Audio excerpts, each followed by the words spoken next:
Hey guys, welcome back to the channel. So today's video I'm sorting out the electrics so we can get this engine started. So a few things to note is that I have not got a wiring harness at all in here, so I'm going to have to make something up so that we can start the car. And I do want to do it so that I can start it off the key so that I can use it to move it backwards and forwards eventually, rather than just trying to do it with jump leads. So the few things I need to do is I need to replace this old solenoid. I've got a nice new one from Lucas in here. I'm going to clean up the connections before it goes on, and that needs to be connected in over here.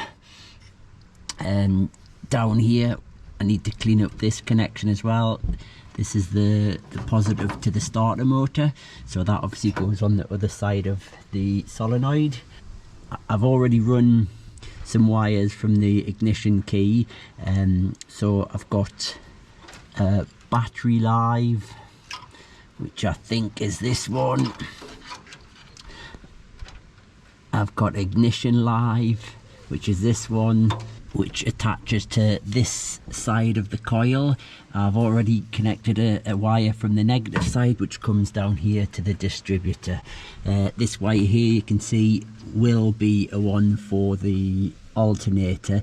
You do have to have a charge light to make the alternator understand that it needs to send charge to the battery, so that is wired up, but I'm not wiring the alternator up today, so the alternator is not connected. And obviously there'll be another wire that comes from the alternator and connects onto this pin here as well. So first thing I'm going to do is get the new solenoid attached to the bulkhead. I'm going to scrape with a little bit of paint off here so I get a good earth.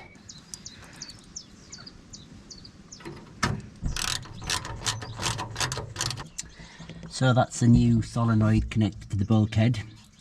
Not sure if that's the right position for it or not. Oh, it looks very close to this. If there's any engine movement, I don't know. Not sure if I'm happy with it being there or not. I might have to turn it around, but there's two holes here for something and I can't remember what they're for. And if that's over here, it's going to be in the way. We'll leave it for now. Next job is get this off. This is to the battery, and clean these connections up. So this one goes on to this one. Spring washer, nut. I'm not going to put that on tight yet because I now need to clean this one up, which is from the starter motor, and connect that one to the other side. The ignition, the way I've wired it, it's just one of these very simple ignitions. So this one here is the ignition live. As you turn the key, it then sends the power to this one, position 1, and that's live to the coil. And then when you turn it over, it sends it to this one, which is to the solenoid. So here's ignition live, and it goes to this little one under here. I don't know if you can see that. There we go. So that's straight to the battery, so that's permanent live. Next one was this one, which goes to the positive side of the coil. And then the last one, you can't see it, but there's a tab under here.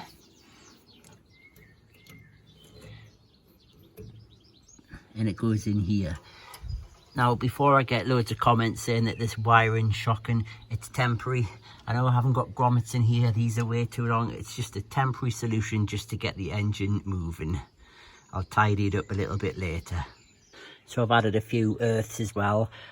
This is just a temporary earth. This one will go to the battery box, but as I haven't actually got a battery at the moment, I'm just using a power source, so I'm not actually putting a battery on there. So that is one going straight to the engine, one to the chassis.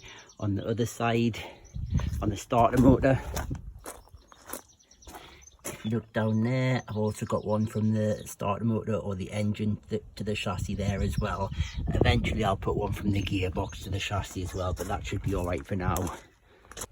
So I think that's it. It's quite a scary moment thinking about electricity actually flowing into this. So in theory, when I connect my positive to here and my negative to here, we're all earthed. We've got our positive here, goes to the solenoid.